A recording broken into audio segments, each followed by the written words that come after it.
Petit retour vite fait sur les dangers de la consommation de ballons au protoxyde d'azote. Quand on inhale ce genre de gaz, les effets sont assez rapides, le pic des effets est atteint après 30 secondes et les effets durent en tout et pour tout 2 à 5 minutes, pas plus après.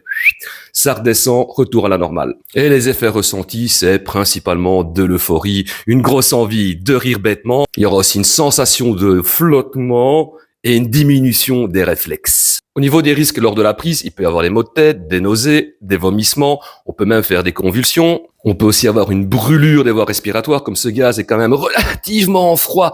On peut avoir une brûlure par le froid des poumons et on peut avoir des vertiges, perte connaissance et bings, se faire très mal en tombant. Au niveau des risques à moyen terme, quand on prend des ballons, là, c'est d'avoir des problèmes d'anxiété, des sautes d'humeur, devenir pour le moins irritable. Il y aura un peu, comme d'habitude, une baisse de la concentration, des problèmes de mémoire. Et il peut y avoir un début de symptômes neurologiques. On peut avoir des fourmillements et des engourdissements des membres. Et il va y avoir un début de l'atteinte de la moelle épinière. Et ça commence pas à sentir très très bon, cette affaire-là. À long terme, on va commencer à développer une dépendance psychique assez solide à ce type de gaz. Il va commencer à avoir des troubles moteurs, des troubles d'équilibre. On va forcément avoir des difficultés juste à marcher, ce qui entraînera un risque accru de chute, de tomber et de se faire mal. Et à long terme, là, on rentre dans le dur, il va y avoir des lésions neurologiques dues à une carence en vitamine B12. Il y aura ce qu'on appelle une neuropathie périphérique. Les engourdissements vont commencer à être beaucoup plus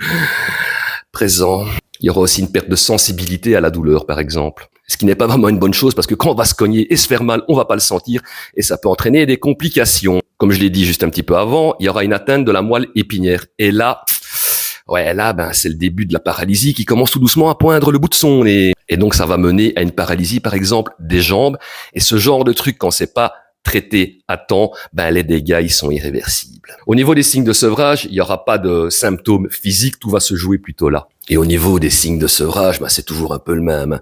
Irritabilité, anxiété, sentiment de dépression. Bref, un trouble de l'humeur assez généralisé. Quand on arrête ce genre de consommation de gaz, il n'y a pas de traitement à donner. Comme je l'ai dit, tout se joue là, donc il faudra essentiellement trouver de l'aide auprès de différents professionnels de la santé mentale. Au niveau de la réduction des risques, ça tombe sous le sens. Mieux vaut pas consommer ce genre de truc seul, puisqu'il y a quand même pas mal de risques de chute, de convulsions, etc. Donc c'est quand même bien d'avoir quelqu'un à proximité de soi pour au minimum appeler l'ambulance quand ça arrive. Et pour conclure, je dirais la même chose que pour le PTC. Si on a envie de se sentir euphorique, si on a envie de rigoler, autant consommer peut-être un petit joint, un truc naturel. Attention, j'encourage personne non plus à fumer des ouinges, que les choses soient claires.